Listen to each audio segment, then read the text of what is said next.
আগে ভেবেছিলাম এক আর হলো আর এক, ভেবেছিলাম একটু অন্যভাবে ভিডিও শ্যুট করব। কিন্তু আমার মুন্ডুটাই তো দেখা যাচ্ছে না, বাদ চলে গেল সেটা তো কোনোরকমভাবে বুঝতে পারিনি, কারণ আমি কাজ করতে মত্ত ছিলাম। ব্যাক টু ব্যাক তোমাদের আজকে 4টা কেকের ডেকোরেশন শেয়ার করব।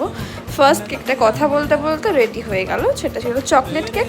আর এটা দেখো ইয়েলো কালারের ওপর ছিল এটা মায়ের জন্মদিনের জন্য বাটারস্কচ ফ্লেভারের ওপর কেক। তো এই ডিজাইনটা আমি ফার্স্ট টাইম করলাম, বাট আমার ভীষণ পছন্দ হয়েছে, এত ভালো লেগেছে আমাদের বলে বোঝাতে পারবো না। আর এই থার্ড কেকটা এটা নিয়ে এই 3বার করছি, সেম ডিজাইন, তো শুধু লেখাগুলো চেঞ্জ হয়েছে আর কি। তো এটাও আমি করে দেখালাম। তো লাস্টে তোমরা সমস্ত কিছু ফাইনাল লুকগুলো দেখতে পারবে। আর এই কেকটা তো ভীষণ কিউট হয়েছে, এটা এগলেস ম্যাঙ্গো ফ্লেভারের ওপর ছিল। তো আজকে সবকটা কেক দেখে জানাও তো ঝটপট তোমাদের কোনটা বেশি ভালো লেগেছে, অবশ্যই জানিও কিন্তু। এখনের মতো টাটা।